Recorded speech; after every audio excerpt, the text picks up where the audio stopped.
thank you all for being here. Fantastic turnout. So this is really a full circle moment for me and for Nasir. Dear friends who just started working together officially 3 months ago. And it's really something that we've thought about and kind of dreamed about the moment that we'd share a stage together. Didn't think it would be 3 months in, but knew it would happen at some point. So it's really cool to be up here. Also want to highlight that 9 days from now, Nasir will be getting married.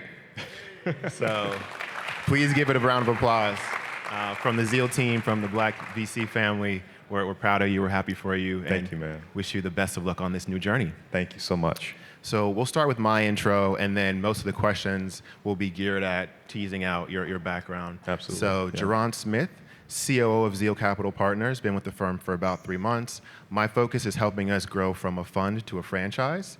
At Zeal, I do day-to-day operations, technology, communications, business development, wear a number of hats. And we have a fantastic team. We'll talk more about team building and culture a bit later. Before joining Zeal, I was a managing director at TIAA, which for those who don't know is a $1.3 trillion asset manager. My last role there, I was the chief of staff to the number 2 person there. We had $3 billion in P&L that we managed and 2,100 employees. So building high-performing teams at TIA. And then before that, I spent 10 years at Ernst & Young as a senior manager in their advisory practice based in New York. As far as education, MBA from Columbia, certificate in AI from MIT, and did my undergrad at Penn. Heard a couple other Quakers on the stage earlier, so that made me feel good. So that's me. And now we'll talk about why. So why Zeal? Why did I make this transition? And it was really about the perfect alignment between my family legacy and our inclusive investing strategy. We'll talk more about that strategy later, but my grandfather was the first African American in a small town in Louisiana to get a bank loan to start a business. He ended up starting 5 businesses. And so when I think about the legacy I want to leave behind, it's really about helping entrepreneurs to close the gap. We talk about this all the time, that racial wealth gap, really working to narrow it. Absolutely. And so that's my why around Zeal. Absolutely. So now we'll jump into the questions. So, Nasir, did you find venture or did venture find you? Can you talk to me about your journey? Yeah. First of all, obviously, it is, Jaron has an exceptional background, and it was a no-brainer for me to poach him to join, come alongside me during this journey. I reached an inflection point where we were going from a fund, which a word I don't like, but building a best-in-class investment franchise, and I couldn't think of a better person who had an exceptional track record around all things risk management, operations, culture, community building. Oh, by the way, he's one of my best friends. And so that, you're right, it's such a full circle moment to join, share this stage with you. And just we were coming off of our 2-day offsite, and I ended our comment, Susanna, around gratitude and just how much we just unpacked and united and really unbundled our what we're building in terms of going from 3 to a team of 7, 8. And so just really excited to be on stage with you and be in community with all of you. Like a lot of us, my trajectory into venture is deeply rooted personally. I would say less about the bio of like where I worked and I think that's boring. I think to humanize my trajectory, I failed a lot. If you turn my bio inside out, I failed. I don't say fail, to the point of destruction, but more just made not the best decisions early in my career. As I matured and gained a skill set and things of that nature, I developed a solid group of incredible mentors who were in it for me, AKA my confidants. And they were with me at my lowest and celebrated with me at my highest. And that's my foundation. My family, my faith, my family, first and second, but also ensuring that I had a strong group of confidants who were helping me think thoughtfully about every personal and professional career decision I've made. But coincidentally, my career started at a coffee shop. I think you know this. And it was the Bee's Knees Baking Company. I was just finished about just south of 5 years across the public markets. I was Kevin, I too was a muni bond sales trader at Goldman Sachs, and then followed my boss to, after getting let go, talk about, again, humanizing my journey. I often say I went from Goldman to State Street Bank, but I'm just beginning to be vulnerable and say I actually got let go, which all of us in this room has probably felt. And how do we pick ourselves back up and get up early in the morning, exercise, so you can continue having that zeal, no pun intended, which does play a major role across throughout my life, whether it be personally and professionally. And so I left the public markets and I opened up a coffee shop. And that coffee shop became not just your ordinary coffee shop, but we attracted a lot, and this was in the West Village in New York City. And we attracted a lot of entrepreneurs and investors, and you know me, I'm so inquisitive, respectfully nosy, especially as an owner. You just walk around, and then I started meeting some investors. And those investors introduced me to the private markets, more specifically venture capital, more specifically impact investing, because I was always mission driven. I'm from Southwest Atlanta, low-income part of Southwest Atlanta, and I, being in traditional financial services, as Kevin mentioned, I was feeling further and further removed from my own community. And so how do we talk a lot about one pocket thinking versus two pocket thinking, this idea of how do we merge our values, our mission, but still, being in a position where we can, receive that upward mobility or economic mobility, personal, family, as you think about your legacy you mentioned. And so that catapulted my interest in the private markets.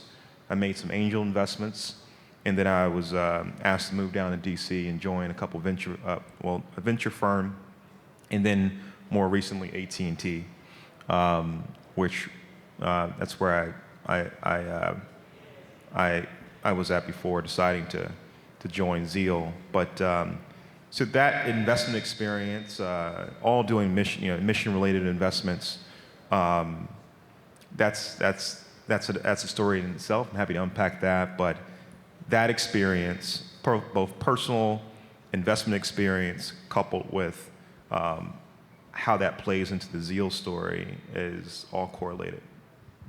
Awesome, thank you. Let's talk about the team. And everyone knows that, when you go out on your own, employee number 2 is critical. Yeah. So talk to me about how you found employee number 2. Yeah. You remind me often that, our team wins championships. A lot of us in our team are former college athletes, from baseball to lacrosse to soccer. I think we have a football player now, and now I play basketball. But less about that. Obviously, that comes with discipline. That yields, being competitive.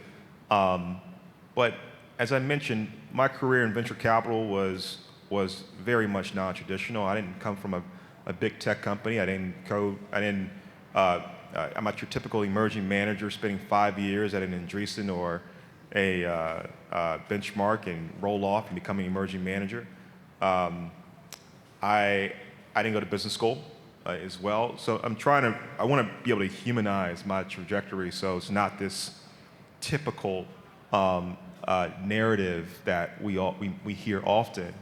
But I recognize, as much as I tried to think about whether it was a co-investor or it was, can we close the door, by the way? I'm kind of getting distracted a little bit.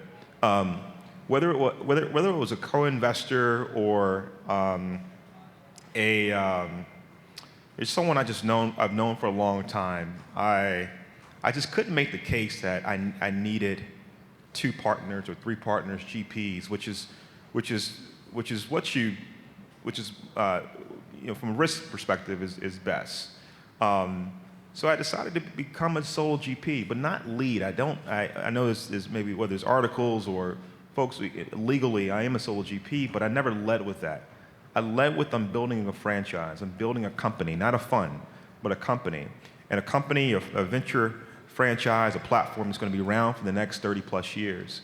And so I needed someone, who was gritty, who was also analytical, who was mission aligned, I would say first and foremost.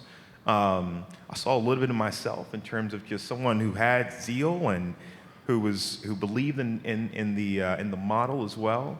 And so I met Andy Will after it was Melanie Hobson and George Lucas canceled on me in Chicago, and I had a window between 7 and 12, and we were put in touch through a mutual friend.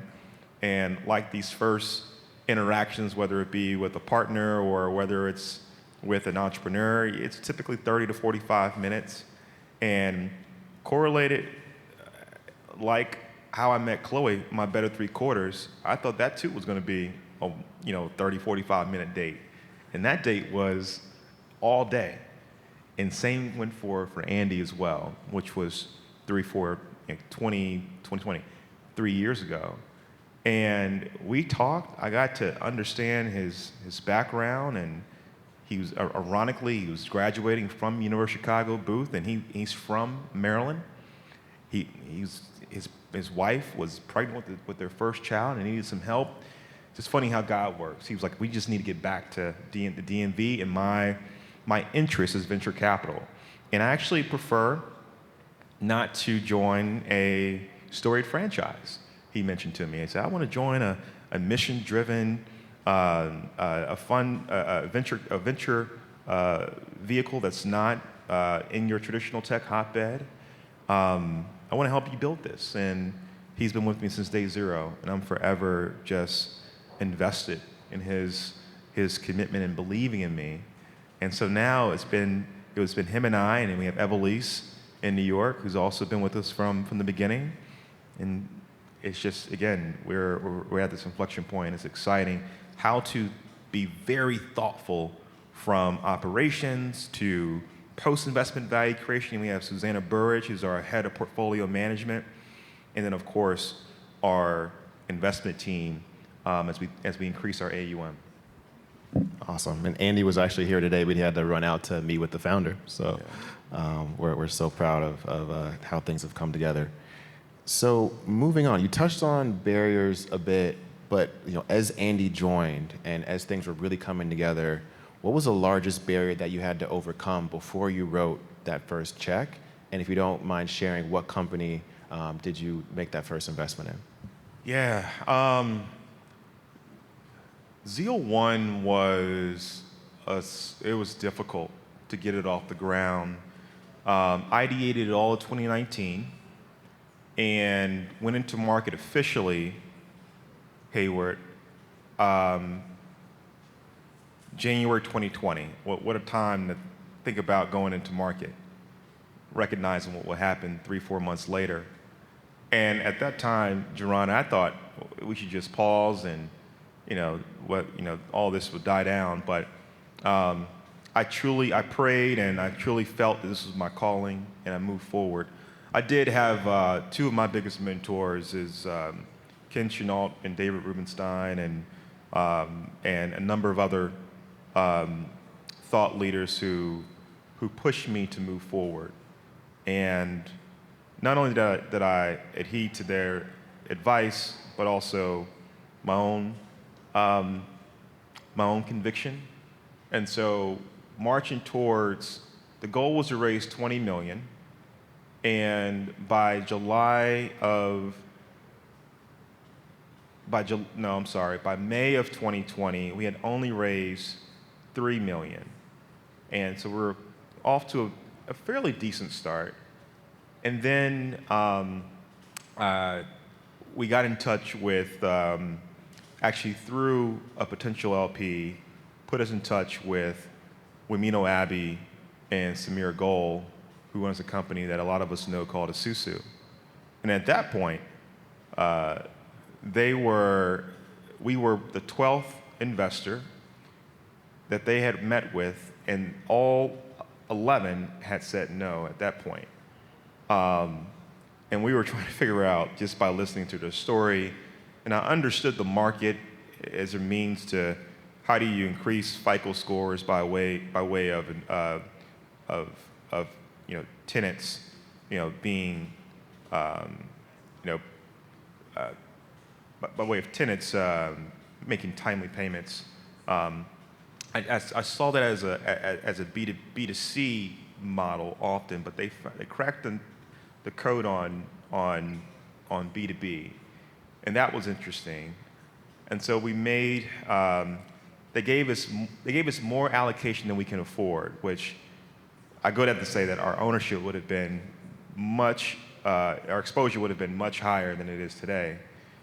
And so it was 12, I think it was 12 pre, 15 posts, and we had put in 250. Wamino and Samir gave us as much as $1 million, but we had only raised $3 million, and so that would have been too risky for me to put the entire $1 million into that. Obviously, investors would have been okay if I did that, looking back, but I think the key, and this goes to those who are aspiring GPs and also just investors in general, but you have to be disciplined. You have to manage, stay disciplined as you think about your portfolio construction, but also just mitigating the risk of recognizing how much capital you have versus how much allocation you're allowed to. The founder particularly is allowing you to underwrite. And so we did 250, and then we upped the ante. I believe is Olin Douglas still here? So I want to shout him out because the great case study, as you think about, he's not here, but Motley Fool's was an LP in ZEAL1, and part of the case study, we try to make it, think of many case studies in terms of how do we add value to LPs. Having exposure in ZEAL1 allow them to have early access and recognizing the growth of a company like Isusu that gave them the comfort of leading the A round. So they had indirect exposure at Zeal in Isusu via ZEAL1, and then they had direct exposure leading their Series A at a 55 pre, 65 post, writing a $5 million out of 10, and we were the second largest check. But so that was the first company. Of course, is now the outlier in ZEAL1. We're beginning to see other companies in the portfolio mature. We just announced last week Humily, an AI workforce company that went from 18 posts to 43 million valuation, led by Drive Capital, a top-tier venture capital fund, which is now the next wave of case studies and making sure that we're showing limited partners and just a broader market that we can come alongside the best of the best. And so that's really exciting for us as well, is that this inclusive investing strategy is actually working. We haven't experienced a zero to date, which is just good. However, that will happen soon, which is given as the nature of our business. But I just couldn't be more excited to have that early win on paper that has catapulted our ability to raise in this tough market. Fantastic. And thank you for just sharing the details with people, because it's truly inspiring. Moving on, because we're literally going like pillar through the business, which is quite fun. So the brand, let's talk about the brand. It's come up earlier today, both personal brand and business brand. But in this context, why do founders choose Zeal? Yeah. I think this is such a, one of the things I'm noticing, particularly as it relates to our strategy, Well, I do think it's an excellent signal to get a term sheet, to have an investment partnership with a top tier firm. Also think on the other side that founders are most interested in the partner and in the firm, no matter if you're a storied franchise or you're an emerging franchise like a Zeal. And I'm really, we have, how I've built the infrastructure, our broader bench, I do think speaks to our value prop. We lead with, obviously, our mission. We're looking for disruptive businesses led by diverse management teams that are rethinking the building blocks of wealth, from education to employment pathways to financial services or financial wellness, and now health equity as our third category. We believe that fintech, future of work and learning, and healthcare are three categories that are directly tied to turbocharging economic mobility. So huge TAMs, first and foremost. We believe that those three categories will always be ripe for innovation. And then it's also three categories that's ripe for disruption as we think about systems change. We talk a lot about, Susanna, less about impact, but more systems change, affording more affordable access to healthcare and supporting the affordable financial services for the underbanked consumer, narrowing the skills gap between education and employment pathways. And so leading with mission, leading with strong domain operating and investment acumen across the entire Zeal bench. We have an amazing group of operators and advisory board members who have strong functional expertise. And when I think about our limited partner consortium, that too is very intentional because it yields, we think about commercial partnerships, we think about strategic potential M&A opportunities down the line. And of course, mission. A lot of our limited partners, I think of Drew Reed, who's here from Rock Creek Group. I'm not sure if he's here. There he is, straight ahead. Has been an exceptional local partner who is like, you know what, we want to invest in mission-related managers who are seeking alpha, but are also advancing equity at the same, in parallel. And I think founders resonate. Now, granted, no need to check my own blind spot. There are a number of funds in this room and across the country that have similar missions.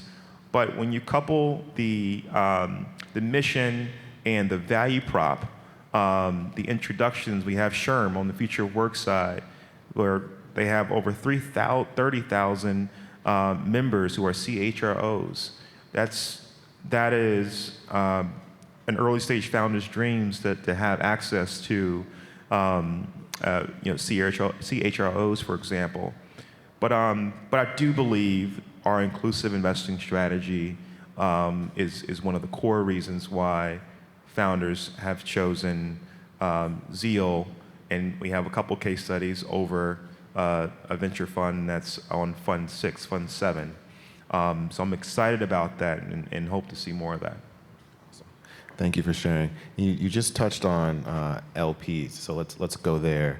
Can you talk about, as an emerging manager, how has some LPs given more than just capital? Like, what are some of the things beyond capital that have truly made a difference as things have come to fruition? Yeah, so on so many fronts. I think on the one hand, it's market. So we are a category-specific fund. We intentionally and only invest in these three categories. And so our ability to constantly having the ability to go deep does not stop within our own investment team. It does not stop within our own operating partners and our advisory board members. It also extends to our limited partners. And so having regular cadence calls, whether it's a bank that's sharing their research on the fintech industry, or it's that LP who's inviting us to their retreat, right? Really, quite often limited partners are not meeting the GPs. It's pretty much, maybe allocating that capital and, we'll meet you at your shareholders meeting, at your AGM. Others is, helping us think thoughtfully about our inclusive investing report. I hate to say impact report, but our annual report that unpacks the metrics that we're tracking across our portfolio companies around how are these companies specifically and tangibly disrupting systems across our 3 categories. And so there are a number of LPs who have pushed our thinking around what are you tracking for Isuzu, which is obvious? What are you tracking for Divergent around the neurodivergent and autism talent community? What are you tracking for year 1 as we think about increasing Himalaya, the number of diverse engineers and building the right support systems as they mature in their engineering careers? And so that thought partner who is both mission aligned but also strategic aligned has been, I think, is a type of limited partnerships we don't see enough of in the traditional sense of limited partnerships. Thank you for that. Let's talk about legal, right? Over the last 3 years, what role has counsel played in the development and protection of what we're building? Just slapping my hand every.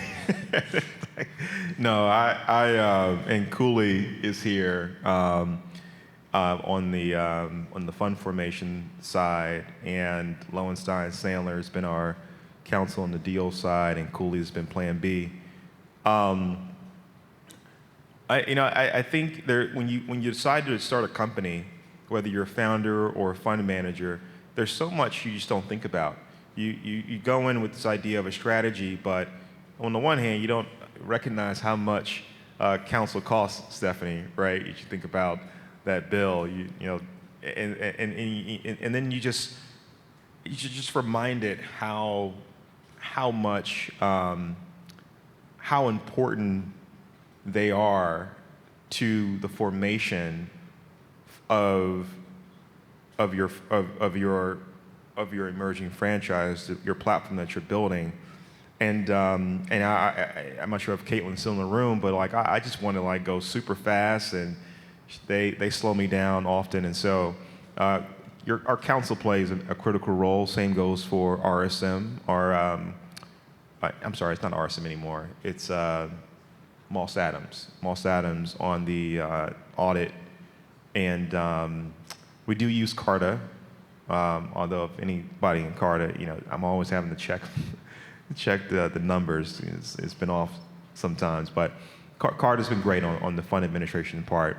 And then we have Tom Mascarella, who's our CFO, an exceptional CFO who has been in the venture business for 40 plus years. And that too was very important. I needed someone, especially as we think about scaling in AUM, I needed someone who's been in the business, who can push our thinking around valuations, who will really, give me a thoughtful evaluation of how our management fees are being structured, what's our capital call strategy. And so he's been an exceptional partner in that regard, including you as well, because our CEO, you two are pushing my blind spots on, making sure we're investing in our people. We ran a 2-day, led by you and Susanna, retreat, thinking about technology that makes our day-to-day easier. And so the two of you, building out your 90-day plan once you start it, really signal, hopefully, Drew, to our limited partners that, we truly are moving from a fund to an actual institution. And that's the signals that I'm hoping to share with current and prospective limited partners. Thank you for that. Want to talk about professional development, right? Yeah. So the goal is to never stop learning. Absolutely. And investing in yourself. You just graduated from Kauffman Fellows about a month ago. Congratulations. Thank you, man. How was that experience, and why is professional development important to you? Oh my goodness, I have always, I even started when I was younger. I went through 5 nonprofits that really shaped my thinking around career, navigation, service, and internships, and also learning about entrepreneurship like NEFTY and Boys and Girls Club. I was a Boy Scout. And then as I got into my career, there was MLT career, Inroads, and then SEO. I know you're close with Better Chance as well, and so nonprofits, particularly as I think about the community I came from, my mom will be the first to share. Like, it supplemented things that she couldn't support me, and as I continue to mature as a soon-to-be husband and continued fund manager, I'm always seeking to just sharpen my skills and mine. Kauffman Fellows to me is like the White House Fellowship for venture capital. Those were the 2 fellowships when I was a freshman in college coming out of college. I mean, because I did not know about venture capital that early, but coming out of college, those were the 2 fellowships that were top of mind, along with like Marshall Scholars and other fellowships. But it did shape my thinking. I started my first module with Kauffman, which, by the way, Kauffman Fellows, many of you may know, it's a global fellowship that brings together VCs around the world. And first module, the week after the first module, we announced Seal 1. And I always say, if I was to do Kauffman at Fund 5, you would probably push back and say, so you probably wouldn't even need a Kauffman by that time. But I know I would have made multiple mistakes, and it's just a blessing to have that community so early in Zeal's life cycle. And then to fast forward, Andy is joining the class as well. But outside of Kauffman, thinking thoughtfully about what are some other professional development and resources we actually have a line item that you and I have gone through, like how do we, even those who are not technically on the investment team, thinking about you and Susanna, for example, to be the best-in-class chief operating officer in the history of venture capital. I dream big, and it's all about having zeal. And even Susanna being the best-in-class head of portfolio management, for example. And so, what are those resources? So yeah, that's if our team is not getting smarter in their respective areas, then it's the strategy in the firm overall suffers. Thank you for that. Let's talk about legacy. There's a number of people in the audience who are aspiring GPs who will start their own funds one day. And what should they be doing now to prepare? Yeah, I think one of the earlier panels really talked about this, and so I'll build on top of, I think Solomon made a couple great points around just being proactive. You're going to get many no's versus opportunities, and this is a really tough business to get into. I love Solomon. I think your example was kind of monitoring the tape or the TechCrunch. If there's a fund that's raised, announced your raise, assume that fund will probably go back into market 3 to 4 years. And so just keeping your eye on things like that. I do think in the spirit of being a young, aspiring investor, I talked to my cousin, Adam Smith, here. I'm not sure if he's here, but Adam, are you here? There he is, my younger cousin, which I think representation, especially, is so important to be proactive, and you're doing that. You're going out, hustling and bustling, finding new deals for venture firms and making the case why they should invest. That's the best practice that any young investor can do at this stage in their career. And so just don't back down and be. I think it's better to be very specific, even if wrong, versus vague, even if right. And I do think that is, that's really important as well. Yeah, I'm not a fan of vagueness.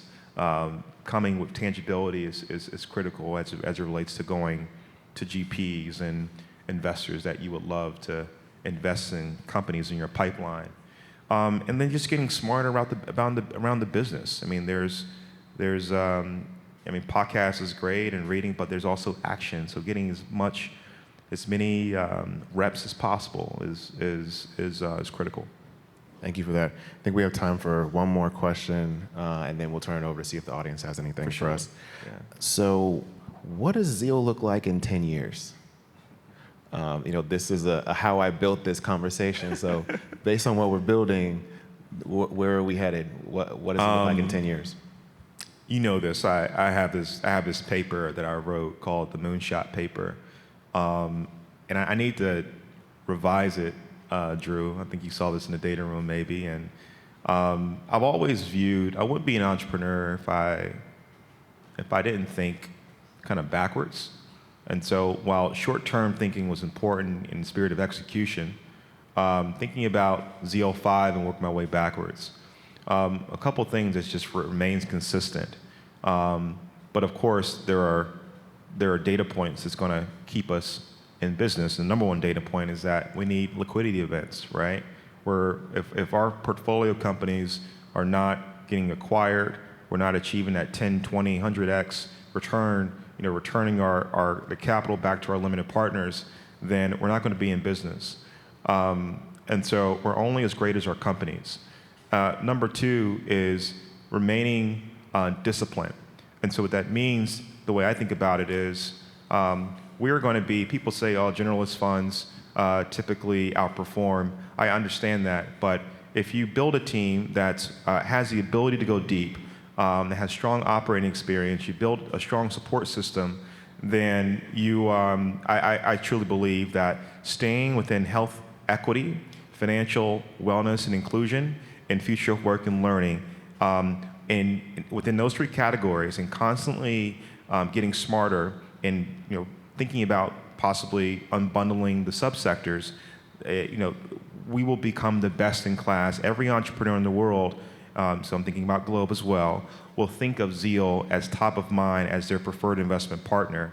And just like continuing to build a culture, like by that time, less about, not to say less, but like not just the portfolio companies being our highlight, but also founders and even our peers, Frederick, will also think of us like, that's Zeal's culture. I mean, that's what's really exciting about Zeal. And so we're in the early stage, and we started this last couple days in our retreat, but like culture also, to push you on that, is also wins championships. And so hopefully when we're not in the room, any of us are not in the room, Zeal colleagues, people were like, Zeal has one of the best cultures, and that's why I want to introduce XYZ company to Jerron and Nasir and Andy and team. And so that's it. I mean, I still plan to be here, God willing. I will say this. I like the emergence model. Jason Green, the co-founder. So we have several Jason Greens in our orbit. We have Jason Green, our EIR for the future of work, and then we have Jason Green, our largest individual LP, co-founder of Emergence, one of the best SaaS venture funds.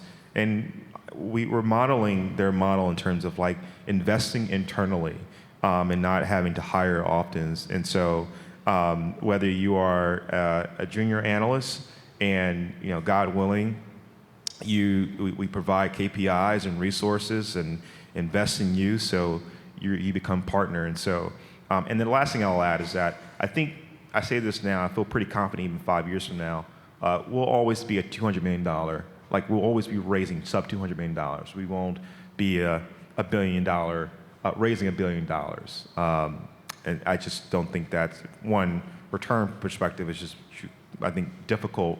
You have more shots on goal, but just return is quite difficult.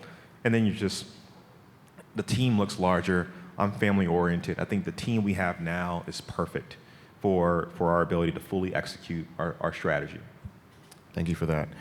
Do we have time for audience questions? One or two? Okay. Yeah. Sure. Charles? Yeah. Melissa talked about what it felt like was a Darwinian perspective of fund managers of color. What can Zeal do, as a beacon to ensure that other funds like yours actually don't become survival of the fittest, that we have more funds that are actually successful than being eaten up by the market? You know what? Actually, Stephanie reminds me often that we're in a Renaissance era. I think it's part of your podcast too. We're in a Renaissance era, and my late grandmother, great grandmother, excuse me, used to share with me often, like, to whom much is given, much is required.